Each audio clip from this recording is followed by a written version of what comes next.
Hi, it's Adam the Un-Gluten guy, back again, and by demand of my children, tonight we're making gluten-free brownies. So I've got some of this going already, and what I have here is I've mixed together sugar. This is 2 cups of sugar. Nobody said this is actually good and healthy for you, but I have 2 cups of sugar, 4 eggs, and it's a teaspoon of vanilla extract that I've beaten together. And then also what's just about finished over here, it looks like it's just about done now, is I've set up a double boiler. So if you don't have a double boiler, what you can do is just take a pot, fill it with a little bit of water, bring it to a boil, let it simmer, and place a pan above it. Just make sure that the bottom of the bowl is not touching the water. And what I've combined here is 4 ounces of a semi-sweet chocolate, and I've added 12 tablespoons of butter, and it's melted down. So we're just going to kind of let that cool just here for a second, and we're going to mix them together. While that chocolate mixture is cooling, I've also already prepared my brownie mix. And what the brownie mix includes is a 1/4 cup of almond flour, a 1/4 cup of rice flour, and a 1/4 cup of black bean flour. That's mixed together with a teaspoon of xanthan gum so we can bind this. It also has a 1/2 teaspoon of salt. And I've also added 3 tablespoons of unsweetened cocoa powder. So now that our chocolate is basically cooled off a little bit here, so it's not going to start to cook my egg mixture, what I'm going to do is I'm going to add that to my egg mixture here. I'm going to gently stir that in. And just to make sure that we get every last little bit, we're going to scoop out this chocolate and melted butter. Now the other thing that I've also done is I preheated my oven to 350 degrees, so that's already hot and ready to go.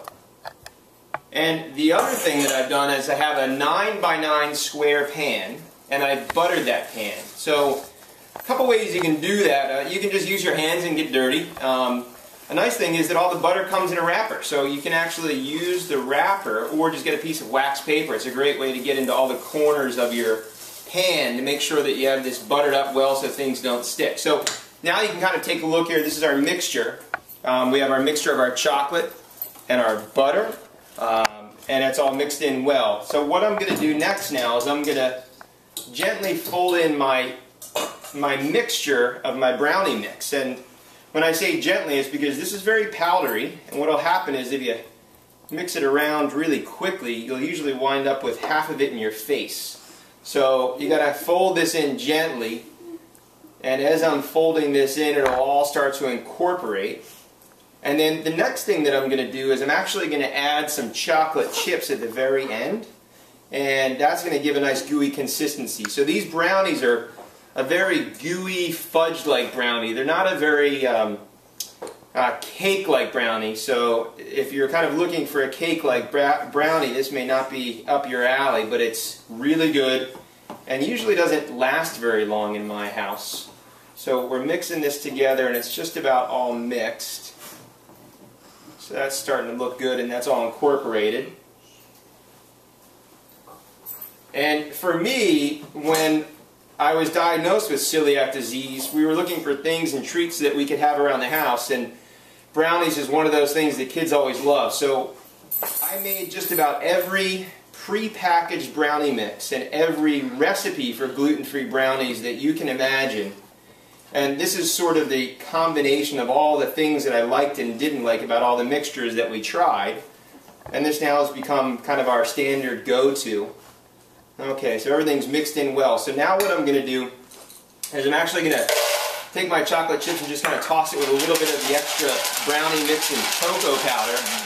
And what this does is it prevents all the chocolate chips from settling to the bottom. So we're going to pour that in, and then I'm just going to fold these chocolate chips into my brownie mixture. And then here we have our 9x9 buttered pan. So what I'm going to do now is I'm just going to dump my brownie mixture into my pan. And my kids right now are probably fighting over who's going to get the spoon and who's going to get the bowl. I can see them chomping at the bit behind the camera. I've got my 8-year-old and my 5-year-old back there helping out. They actually can't wait until these are done. And that's going to take about 45 minutes. So 45 minutes at 350 degrees is about what it takes. Now you have to be aware that if you're going to try testing this with a toothpick, remember there are chocolate pieces in there. So if you stick the toothpick right into the chocolate, it's going to come out wet, and that may be just a gooey piece of chocolate. So if you're not sure if it's done, you may want to try sticking a toothpick in a few places. 45 minutes in my oven tends to work out well, but you'll have to maybe adjust it based on your altitude or based on the temperature of your oven. So I'm going to get this all around so you can kind of see here. Here's my kind of chocolate mixture, and what we're going to do is we're going to come over here, we're going to put this in our oven. So we've already preheated it to 350 degrees.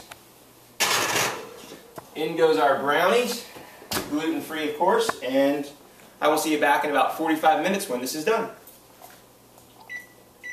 Okay, so 45 minutes is up. It's out of the oven. It's actually had a little bit of time to cool, and so here you go. Here's our brownie, gluten-free brownie, nice and gooey on the inside. So if you're hungry, pour yourself a glass of milk. Head to the blog if you haven't been able to pick up the entire recipe from what I've taught you. Go ahead and make this. You will love it. Probably won't last more than a day or two in your own kitchen. Take care.